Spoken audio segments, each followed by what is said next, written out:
Update. My 27 female girlfriend of 2 years won't forgive me for cheating on my ex-fiancé, 28 female, and I'm 28 male at a loss. Original post. Background. So I know the sub often quotes, once a cheater, always a cheater. I agree and disagree at the same time. I cheated on my ex-fiancé when I was 24.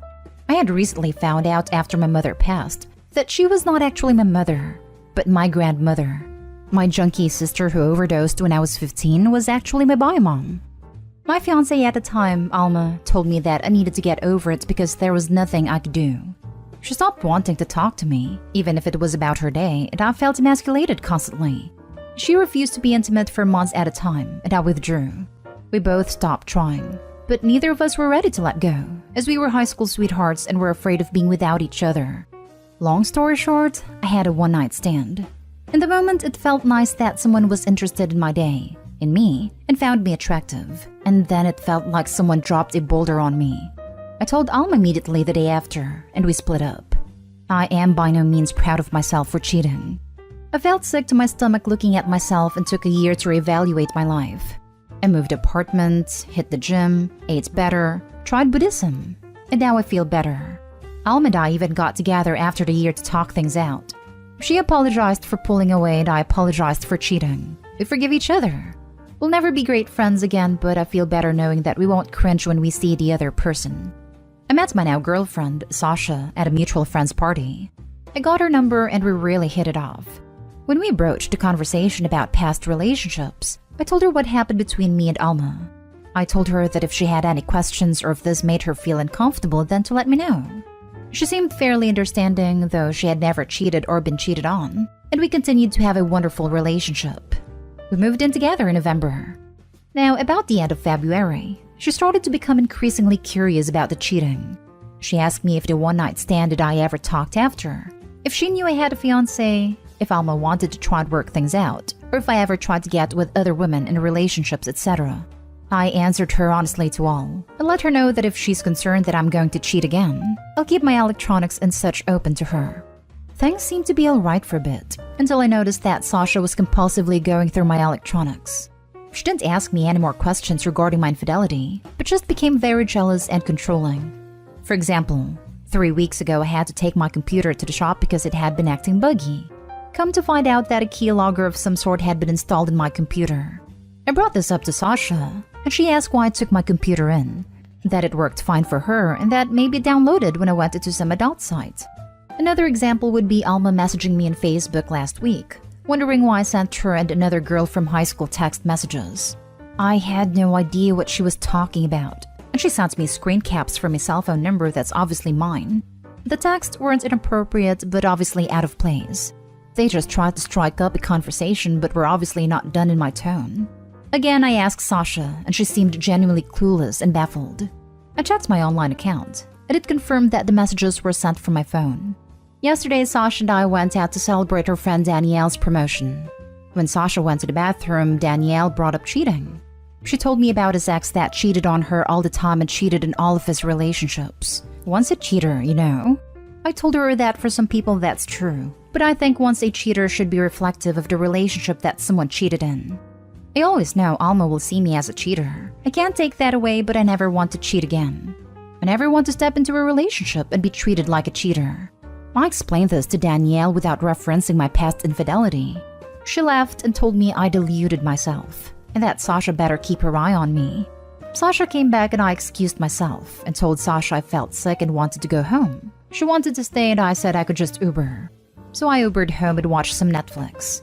Sasha came home a little tipsy and began to slyly ask if I came home immediately, or if I detoured.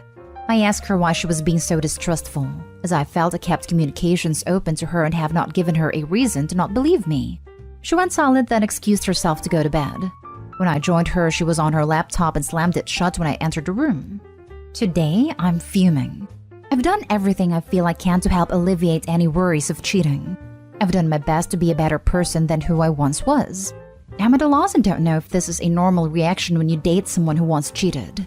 Is this worth salvaging with Sasha, or should I just cut and run? Now for the top advice before reading the update. Come to find out that a keylogger of some sort had been installed in my computer. That alone would be a deal breaker for me. By the way, when you run, be prepared for her to tell everybody you cheated. She sounds immature enough to do that. I guess I foolishly hoped that she was right. That somehow I had inadvertently downloaded it. The guy at the computer shop just kinda hung his head if I asked him if it was a possibility. Writing this all out with each instance really opens my eyes. Run from crazy. You cannot fix this. She has crossed so many lines. I felt that if I kept everything open and reduced the lines, then she wouldn't feel the need to cross so many. Damn, writing that all makes me recognize how wrong that was. Or should I just cut and run? Yep. She's pretending to be you and texting people from your phone and asking her girlfriends to try to get dirt on you? Not salvageable. Sorry, man. I just don't understand why she felt the need to text Alma or the other girl from my high school. I don't understand if that's insecurity or crazy. But I guess I need to create a quiet exit plan. Any tips? I don't understand if that's insecurity or crazy. It's both. Woohoo! The 2-for-1 combo. Either way, you don't want to stick around for it. As for the exit plan, what's the deal with your living situation? Own or rent? Who is on the lease? Can you kick her out and or move out easily yourself? I own my apartment. We split the pay per month. I think at this point she's considered a month-to-month tenant, so she would be given 30 days written notice. My only concern is that I feel really uncomfortable leaving anything in my apartment with her while she would move out. Maybe I'm being irrational, but I feel that if she's been this obsessive, I wouldn't put it past her to damage my things or do further damage. And now for the update.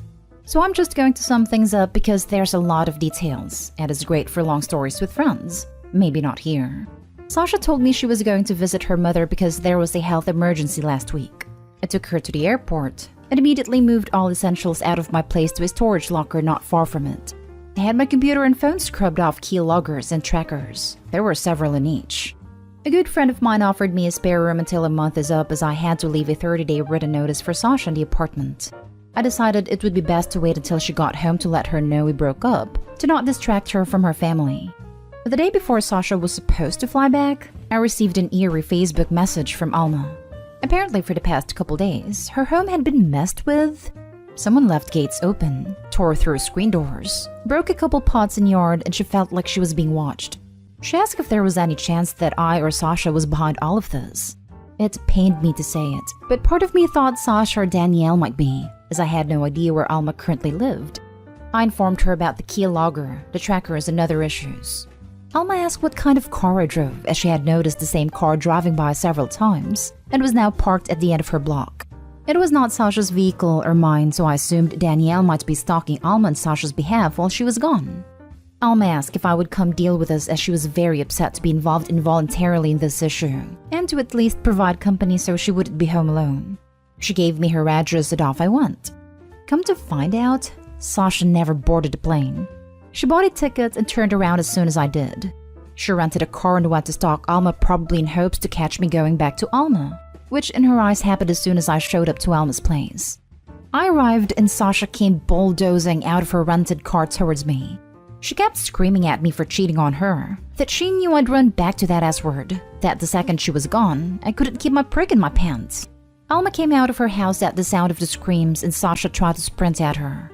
Thankfully, Alma was able to get back into her home and lock the door in time, while Sasha began to hurl things around her yard.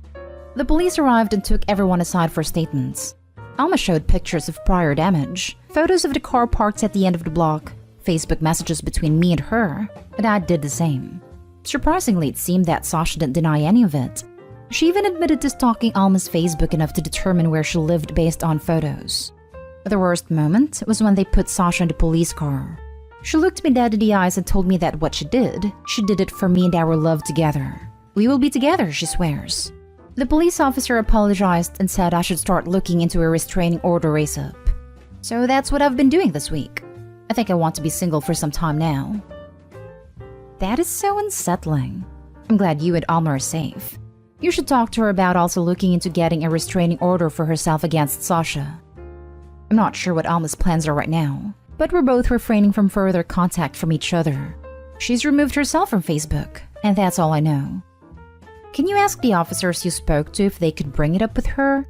This is so out of nowhere for her that I wouldn't be surprised if needing to take that action. Has it occurred to her? and she is absolutely still in danger from Sasha. I for sure will. I'd like to think Alma would take action, but you're right given how quickly this all came to a head. Sounds like she needs some serious help.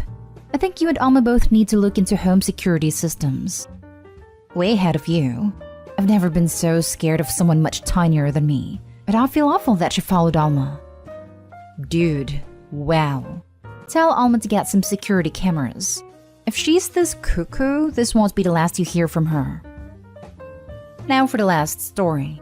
Found ovulation tests, but we don't plan on having kids and have protected intimacy. Is she cheating? Plus update. Original post. So a week ago I opened our closet and noticed that the box where we keep our bedroom toys looked different. I looked inside and noticed there were 3 things missing. Asked my girlfriend about it. She said she didn't know anything about it. Somewhat later, she then said she took them out and put them somewhere else. When I asked her where, she said she forgot where and she would search for them. When I asked her again yesterday, she got angry and said she had no time for looking and was dodging questions. Today, I searched for myself. Didn't find them, but I found some ovulation tests. We don't plan to have kids. Is there any other reason that she's using these tests? Like medical reasons? She has a history of HPV. Or is she cheating? She's not at home right now and I'm getting crazy, so I'm asking here before I look like an idiot when I'm asking her tonight. Edit. I should have mentioned that we haven't been intimate for about a month now, but I found these tests in her backpack she uses when she's sleeping at friends. When I tried to talk to her calmly about the toys, she got really angry fast and left the room. And about asking to friends, half the time I don't even know at which friend's house she is. When I ask her, she says stuff like some girls I met at soccer practices or at a party. Last Sunday when I asked her where she's going, she misspoke the name of a friend that I know. She then told me that she always called her that name. I never heard her call her friend that, so that's weird too. Now for the top advice before reading the update. She might just be tracking her cycle. I do that and I'm not planning a pregnancy. Quite the opposite. Knowing when I'm ovulating helps me avoid a window of fertility. And in general, I just want to get acquainted with my cycle. If you feel you're going crazy, you should ask her, but please go about it as calmly as you possibly can. I understand, but we haven't been intimate for a while now, and it's weird that she hid them in a backpack under the bed. That doesn't matter. You said it's been a month. She might have had a private moment where her period was different or late last time, which would be a month ago. And she might have wanted to add in an extra layer of protection by knowing the next time she's ovulating. Maybe it's so she can see if it connects to mood. Maybe it's to make sure she doesn't have intimacy during that window. Maybe it has something to do with how she's taking care of her reproductive system. Either way, this information is useful for her knowledge of her own body, and that isn't something that should be viewed so negatively. She may want to know if she's even fertile. She also could want to start having unprotected action and not risk pregnancy. Edited to add. After reading the edits, her behavior sounds suspicious. Could be out of context, but they also could be red flags. I don't know, the ovulation tests are particularly suspicious, but the rest of what you said is. Bedroom toys went missing and she's the only other person with access to them, yet can't explain where they went, and she gets angry when you bring it up. She stays over at other people's houses you don't know and they are just some friends she met. Maybe that's a cultural thing, but kind of weird where I'm from. I'm a believer in trusting your gut. If her behavior suddenly change, you think she acts suspicious, and you suddenly stop having as much intimacy as normal, those are pretty classic signs of cheating. Also, he added in a comment that spending the night with friends just started a month ago, at the same time that the intimacy stopped. And now for the update. Hours ago, my now ex-girlfriend came home. And after reading the comments on my post, I felt like a paranoid idiot, so I decided to drop it. She acted really weird when she came home, and I noticed that she had something in her hand when she came out of the toilet and went to our bedroom. Immediately, my inner alarm went off, and as soon as she left the bedroom, I was looking for what she's hiding. I found a used ovulation test, and another package with one pill that was missing under her pants under a pillow. I took a picture and after searching the name from the package on Google, it's an emergency contraceptive called Ella-1. I was freaking shocked and disgusted when I read that, and I still am. So I immediately went to her and asked about the toys again, and why there are these ovulation tests under her bed. Before she could lie to me, I just told her that I know that she just took that pill. She started freaking laughing. So I told her that this is absolutely not fun in any way.